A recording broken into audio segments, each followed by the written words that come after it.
Hey everybody, happy Saturday night. Skål. Välkommen tillbaka. Tack för sist. Hope you're all having a great weekend. It's a rainy Saturday here in Northern California. So listen, I've done quite a few videos now, and it's kind of crazy how the interest goes way up and way down, which I totally get. Some subjects are boring, some are not your deal. But what I've noticed is the stuff that I do.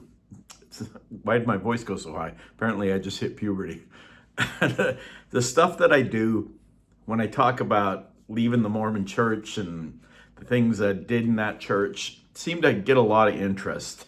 So I thought I would do one talking about Mormon missions and kind of what the deal is with that, because there are so many misperceptions out there about what people think it's all about. Now, granted, I was done mine this summer. It'll be 42 years since I was finished with that. I was in Norway in 1983, 84. So I just thought I'd kind of walk through kind of what it is. And I know a lot of you that watch these videos that are either members or ex-members get it. But, I've actually watched quite a few videos myself about the Mormon church, and it's just interesting to see how many varying opinions, even on the stuff I talk about on here where I know what I'm saying is right, I still have people saying that's wrong. So, I'm not going to convince everybody, and that's fine. Everybody should do their own research, figure their own stuff out. This is just based on me from 1983 and 84. So one of the things that's not a lot of people know is Mormon missions are 2 years for guys. I think they've always been 18 months for women. But it must have been in late 1982, they changed it to 18 months. And it's the only reason I went. I mean, it wasn't the only reason I went because my parents really wanted me to go, and, I didn't want to disappoint them. But I would not have gone if it was 2 years. I remember thinking about it as an 18-year-old guy and then 19 and thinking 2 years, that's so freaking long. But for whatever reason, a year and a half just didn't sound that long to me. So, you go through an interview process. You have to go to your bishop and then what's called your stake president. So Mormon churches are made up of wards, which is a group of people, usually 200, 300, 400 people. And then there's several of those wards are under an umbrella called a stake. So you might have 10 wards in a stake. Sounds like a prison system. Anyway, so your bishop is the leader of your ward. The stake president obviously is over everything. So I had to go in and interview with both of them. And they ask you some very personal questions. I mean, in my opinion, way too personal. I thought that at the time, and, I've been out of the church for many, many years now. I still think that. I just think it's inappropriate. And I know it's not just that church that does it. I know, Catholics have confession, but I'm not going to go into detail because I'm sure you can figure out what I'm talking about just by me being vague about it. But, they ask, as a young dude, pretty detailed, graphic things about your sexual history. I don't want to get into detail, but just what you do when you're by yourself. And I remember thinking at the time, it's like none of your effing business, dude. Of course, I didn't say that. I just said no to everything. Oh, no, I'm perfect. I'm a perfect guy. I'm a perfect boy. Don't worry about me. It turns out once I got out on my mission, there were things I didn't say in those interviews. Nothing super serious, but what I thought was pretty bad. Once I got out on the mission, I found out there were dudes out there that had literally had sex with their girlfriend 2 weeks before they came out.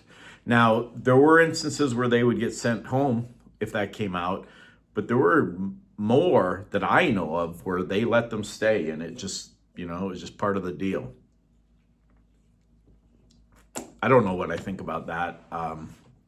Whatever. Doesn't really matter to me. But there's also a big difference between going on a mission to the States or say Canada or even like Australia or Britain or somewhere where it's the English language, and going somewhere where, like me, of course I already kind of spoke Norwegian, but you have to learn a language. And most of the missionaries that went to Norway had to learn Norwegian.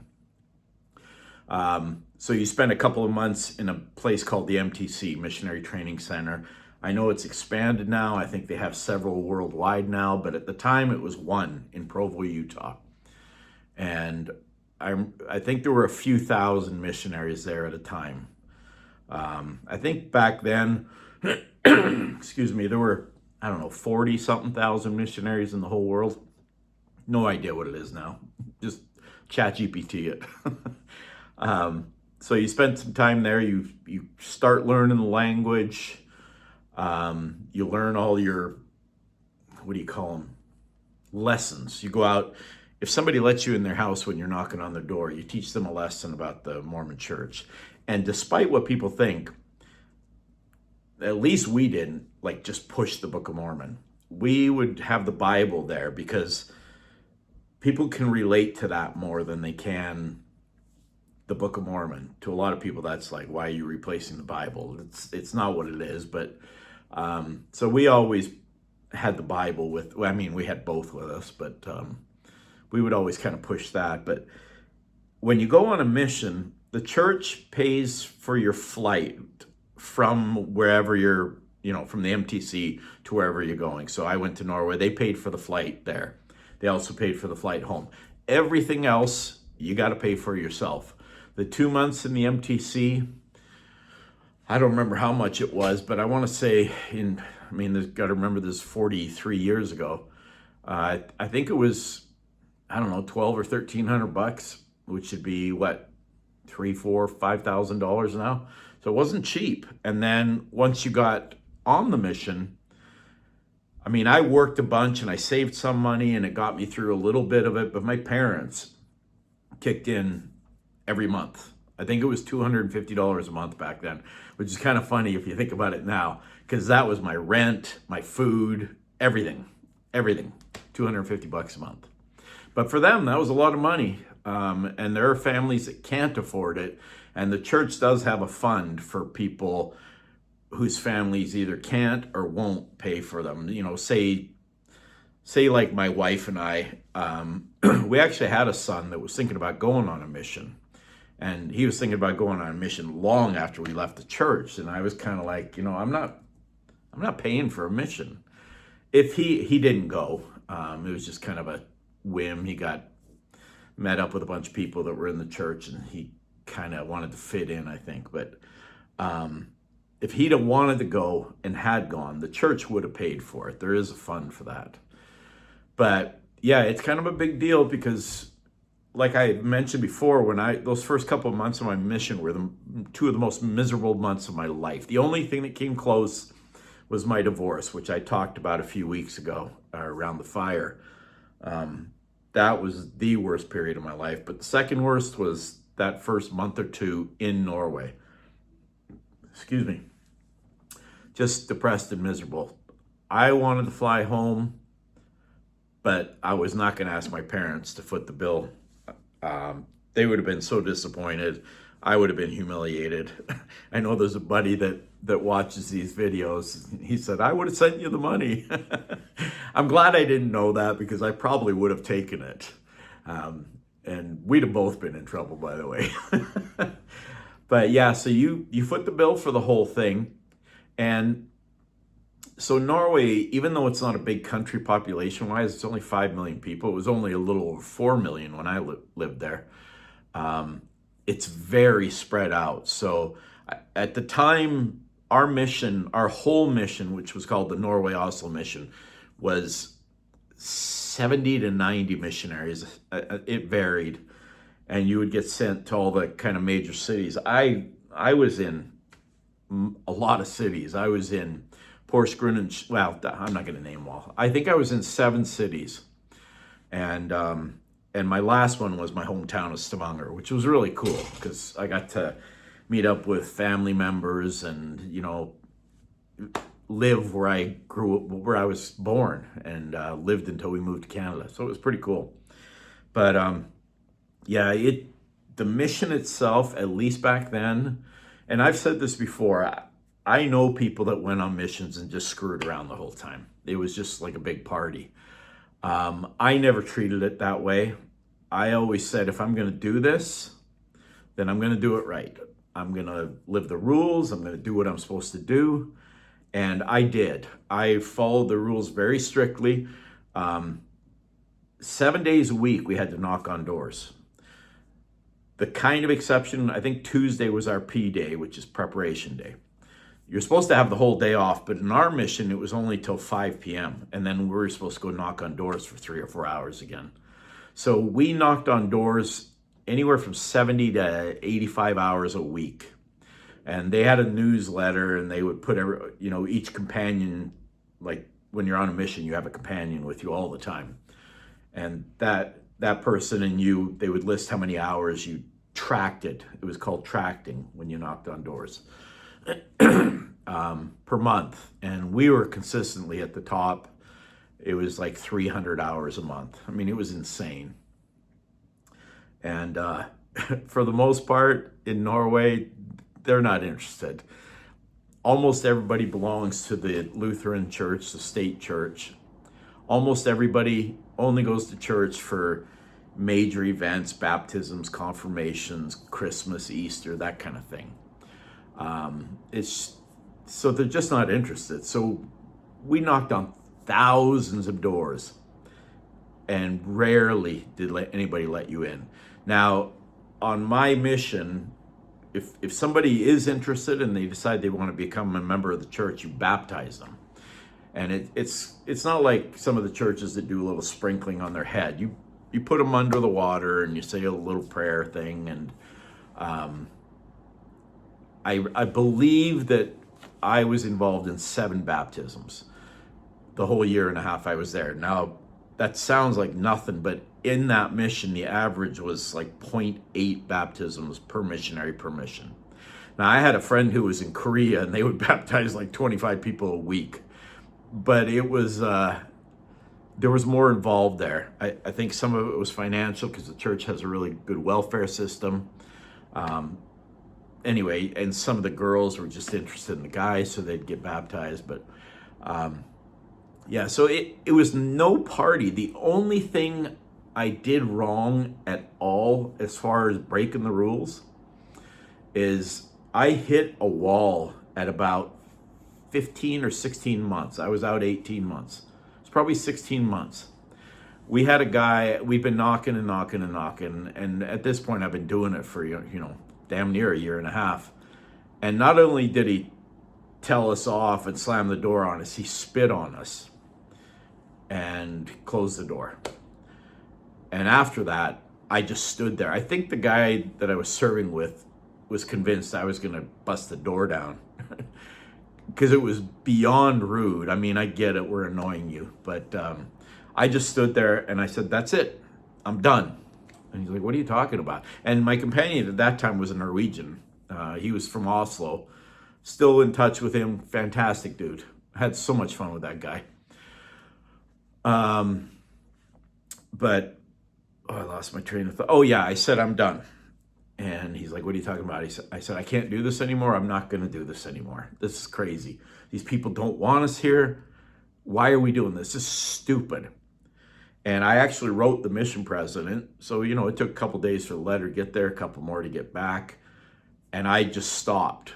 And I told him, I said, I can't do this anymore. I'm so tired of people treating us like crap.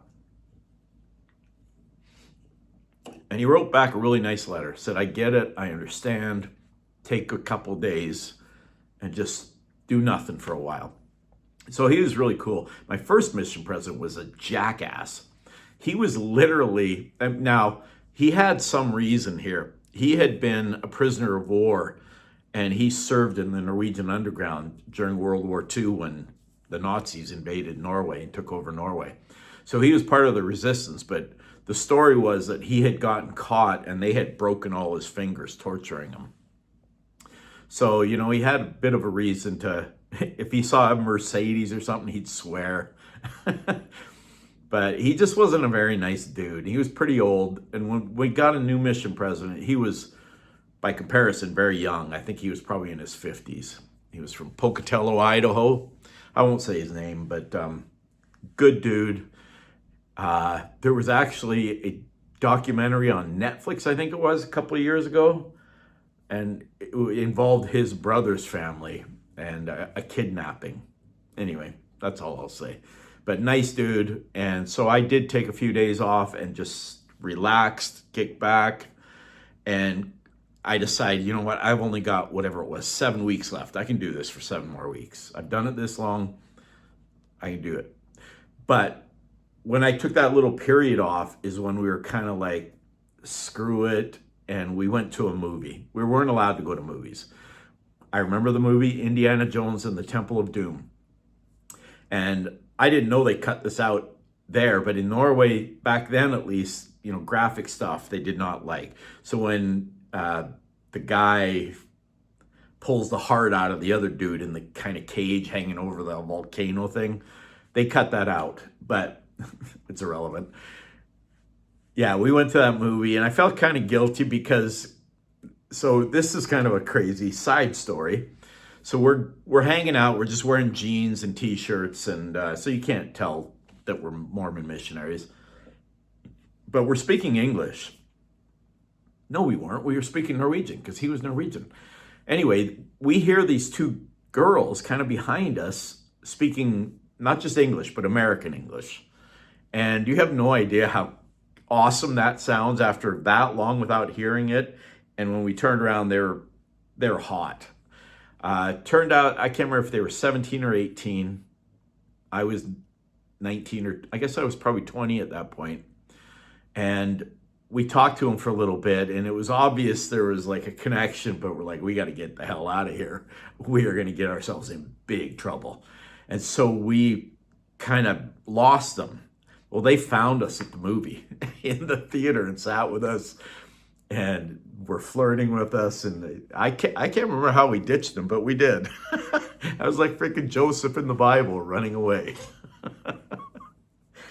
So yeah, the rules are very strict if you live by them, which I did almost exclusively.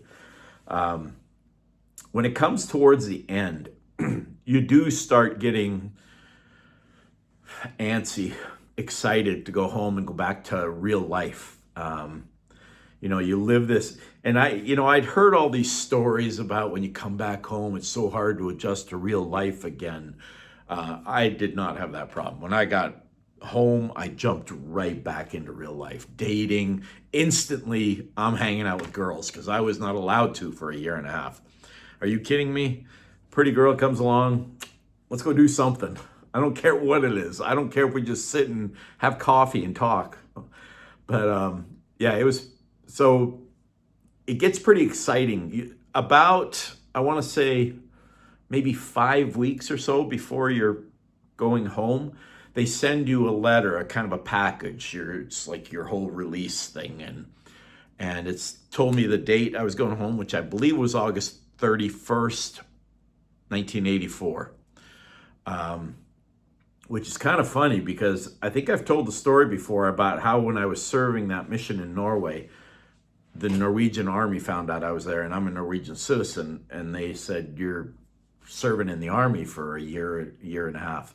And I was supposed to report to Harstad, Norway, which is way up north, on like September 3rd.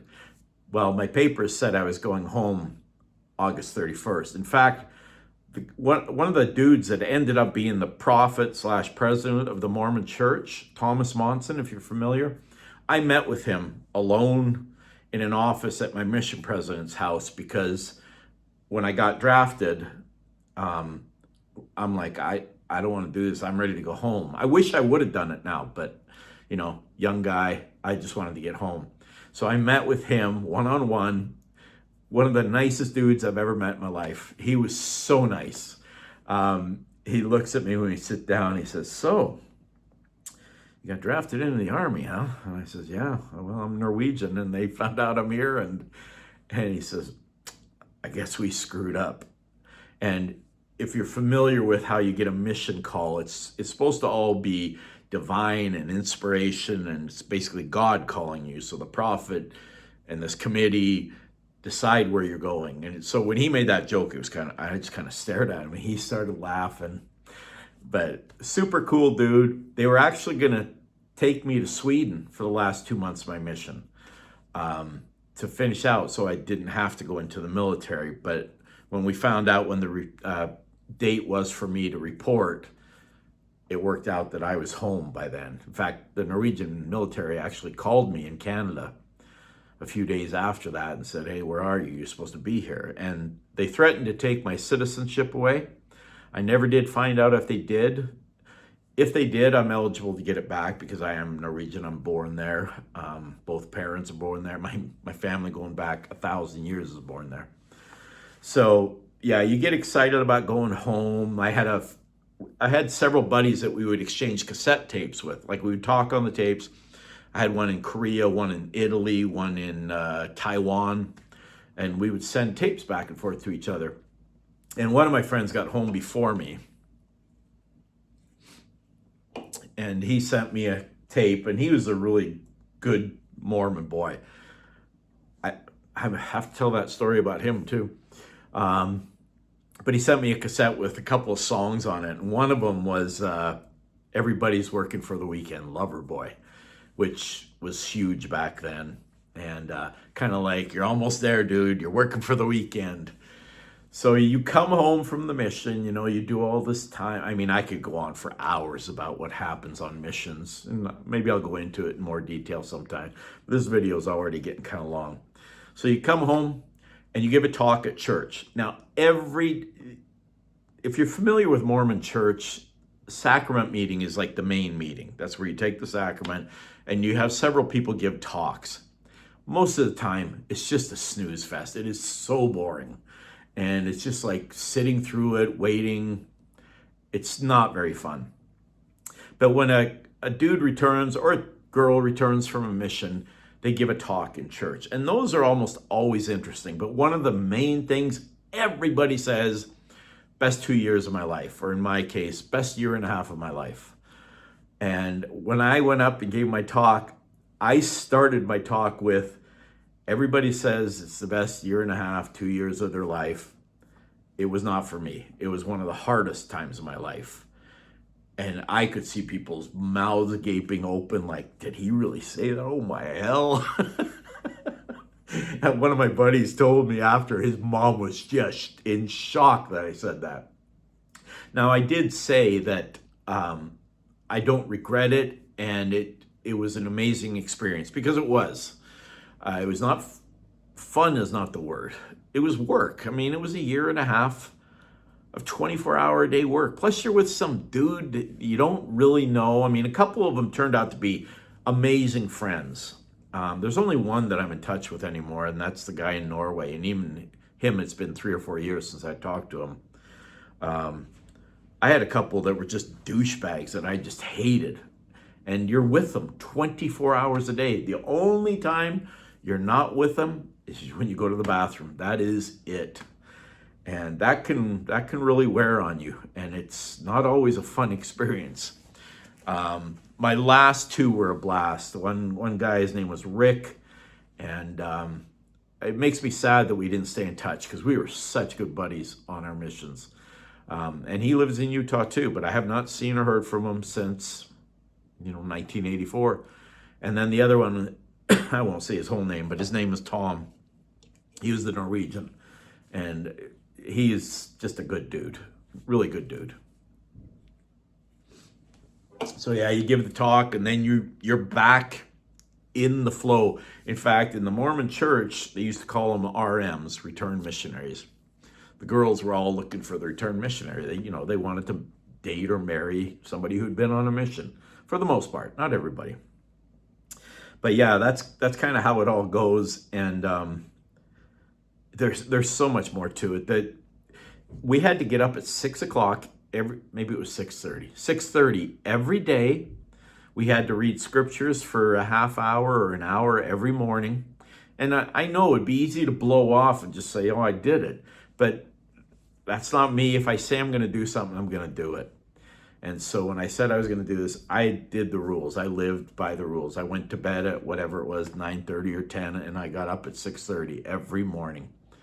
So sleeping in when I got home was heaven. Oh my hell, it was so nice. But yeah, it's a very, very structured, you're going to be here, you're going to do this, you're going to do this, you're going to do this. Every once in a while, you would have a zone conference where several missionaries from different cities would get together. And that was always kind of fun, seeing other people. Man, I could just keep going off on tangents, so I better end it here. I'll talk about this more if there's more interest in it. But yeah, that's kind of the basics of what a mission is. So yeah, I'd love to read your comments, your experiences. I've talked about several of mine on my mission, but there are so many stories I could tell, and I will tell some more of them. I enjoy telling them, and it seems like there's some interest in them. So that first one I told, I just went back and looked at that video just today, and it's over 40,000 views now, which blows my mind. And lots of cool comments, but there were several comments like, dude, you didn't give any detail. This story sucks. And so I am debating retelling that story again and including every detail that I can remember, even though it kind of bothers me and it kind of creeps me out a little bit. I get it. You tell a story, you want to hear all the details. So I will do that again. For now, thanks for watching. I hope you're all having a great Saturday night. I don't know what the date is. I think it's the 11th. That sounds right. Saturday the 11th. So I've been on the road almost 2 weeks now. I got about a week and a half or 2 weeks left before I can take a break. But thank you for watching. Thank you for subscribing. Thank you for commenting. I dig it all. Y'all are awesome. Skål. Hoppas alla har en helt fantastisk lördagkväll. Tack för denna gången. Vi snackas igen snart. Thank you all so much. I hope you all have a beautiful Friday. We will talk again soon. Peace. Love.